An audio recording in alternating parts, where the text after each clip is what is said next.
Yuk simak apa itu politik identitas. Politik bukanlah perebutan kekuasaan bagi partainya masing-masing, bukan juga persaingan untuk menonjolkan ideologinya sendiri-sendiri, tetapi politik itu untuk menyelamatkan dan menyelesaikan revolusi Indonesia.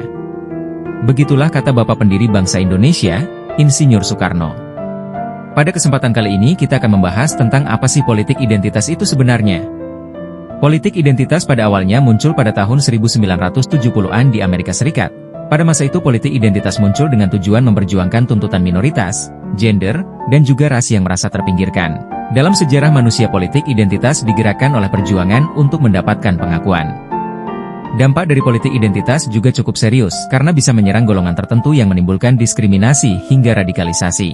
Dalam sejarah manusia di belahan bumi ini, politik identitas muncul dalam banyak rupanya, mulai dari feminisme di Eropa, gerakan proletar di Amerika Latin, gerakan anti-apartheid di Afrika, pergolakan Zionisme vis-a-vis pengakuan bangsa Palestina, gerakan Summer Spring di Timur Tengah, dorongan pemekaran wilayah berasas etnis atau suku hingga gerakan separatisme di negara kita adalah wajah-wajah dari politik identitas.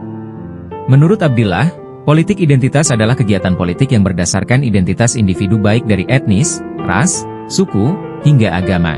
Lantas bagaimana fenomena praktik politik identitas terjadi dalam negara demokrasi seperti Indonesia? Mari kita simak bersama. Ilmuwan politik terkenal Amy Goodman dalam bukunya Identity in Democracy yang ditulis pada tahun 2011. Berpandangan bahwa identitas dalam demokrasi adalah wujud dari agregasi kepentingan yang merefleksikan realitas masyarakat. Ia meyakini demokrasi tidak hanya soal kepentingan yang bersifat rasional, tetapi juga soal identitas atau istilah dalam bahasa Inggrisnya yakni, a democratic politics is both interest and identity driven. Demokrasi akan kehilangan kontestasi tanpa identitas di dalamnya sebab dalam politik identitas, setiap individu atau kelompok akan memperjuangkan kepentingannya. Kita belajar dari pemilu pada tahun 2019 di mana pasangan calon presiden Indonesia Prabowo Sandi memberi warna identitas dalam manuver politik. Pasangan Prabowo Sandiaga Uno berusaha menyentuh emosi publik dengan mengklaim mereka didukung ulama, misalnya dengan melakukan salat Jumat di Masjid Sunda Kelapa sebelum mendaftar ke Komisi Pemilihan Umum, dan segera setelah itu mengumumkan rencana menemui Rizik Syihab di Mekah untuk membuktikan bahwa mereka taat pada ulama.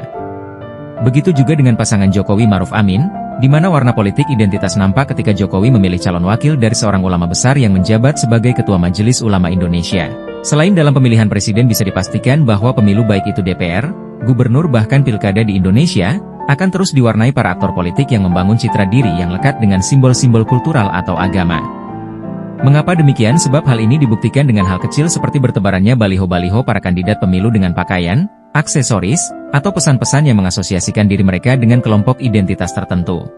Politik identitas juga memunculkan fenomena garis kuasa mayoritas atas minoritas berwajah tirani spiritualisme. Kelompok mayoritas akan memanfaatkan kondisinya untuk mendapatkan keuntungan politik atas minoritas, seperti melalui slogan, pilihlah yang mayoritas.